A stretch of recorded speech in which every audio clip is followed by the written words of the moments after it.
What's going on, Jerome's? So, Lewis Cine has been a major lightning rod talking point amongst the fan base for the last couple seasons. Kwesi's first draft pick, number 32 overall in 2022, coming out of Georgia.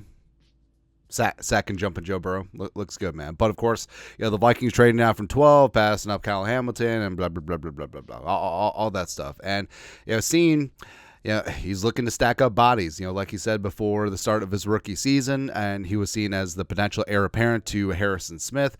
But unfortunately, the injury in London, his rookie season, really set things back. And even though he's been rehabbing, and even though he looked good to go last year, it just hasn't worked out. And the Vikings currently have a logjam at safety with the ageless wonder Harrison Smith still there chilling. Cam Beasley's in line for a major extension.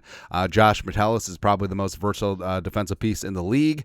And then you got carry on my J-word son and Theo Jackson. Woo-hoo. He is for real, looking really damn good at OTAs, as well as playing some very solid special teams last year, despite J Ward's couple mistakes. It happens, man. So, the question is, what's going to happen with Lewis Cine? Now, at a certain point, being a first-round pick, that no longer protects you. And even though salary cap-wise, with his contract being fully guaranteed, that does matter, that does have to factor in, sometimes it just doesn't work out, right? And I know a lot of people point out that it wasn't going to work out anyway, but you have to factor in the injury. That's a major part of it. Long story longer, Alec Lewis, the Athletic, talked about what's going to happen with Lewis Cine in his latest article. This is what he wrote.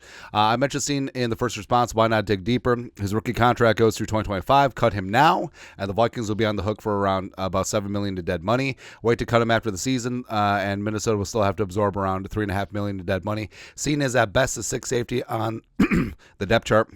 Has not contributed on more than 50% of Minnesota special team snaps in either of his two seasons. So why would another team seek his services? It's a fair question. It's possible, but probably not likely. Another front office, one that likes Cine ahead of the 2022 NFL draft. Call up Howie Roseman. I mean, basically, the entire defense is all Georgia anyway, or same thing with Green Bay. Actually, trading him to the Eagles or Green Bay and then watching him turn to like Brian Dawkins or Charles Woodson 2.0, that's exactly what's going to happen, man. Would be willing to take a flyer in exchange for cap space and a meaningless pick. In the end, the Vikings may simply have to weigh how valuable an extra rooster spot is. In taking $7 million makes sense if you have a budding rookie of potential, say Gabriel Murphy, that you'd prefer not to lose. And basically, that's what it comes down to. Because if the Vikings do cut Lewis Cine, it's going to be about $7.6 million in dead cap. If they wait a year, it's about $3.6. So they have tough decisions because with Cine, he's got a $1.75 million base salary this year, which is fully guaranteed, and also he's got a $2.27 million base salary in 2025, which is also fully guaranteed because he's a first-round pick. Now, if they cut $7.6 million dead, I don't necessarily see that happening, but also if and when he is signed elsewhere, that would offset versus what the Vikings owe him and what would be dead on their salary cap. They could trade him, and if it's a classical straight-up trade, it would be $2.77 million dead, the proration of a sign-in bonus. But I just don't see another team taking on fully guaranteed salaries this year and next year. So if he is traded, the Vikings will have to eat some of that, I'm sure, and likely wouldn't be anything more than a late-round pick swap. Say the Vikings 7th-round pick for the other team's a 6th-round pick. So I don't necessarily see a market right now, but it also could be a spot where magically, Lewis Cine all of a sudden is getting some hype in training camp. You hear anonymous sources and coaches talk about how Cine is really getting it in year 3. Maybe he plays well in preseason. All of a sudden, you raise up that value, and some team that's in need of depth in the secondary makes a play at 53-man cuts. That is certainly possible, but I honestly think that fellow 2022 draft disappointment.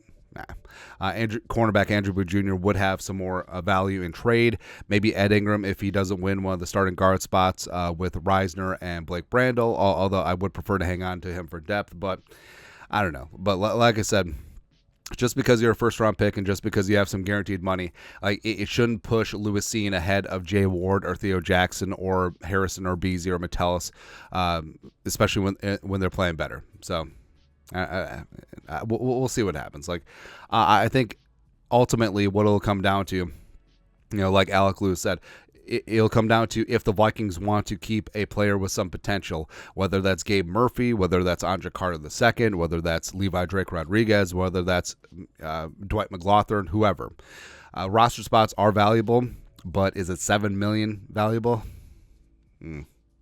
TBD. But there's still training camp, there's still preseason, a lot to work out, and maybe Lewis Cine can start getting things together in year 3. But your thoughts are thoughts. Will the Vikings trade Lewis Cine? Let us know in the comment section below. Subscribe for daily Vikings takes. Want to support the work? Put a little something in the Venmo. But till next time, Skol, production value.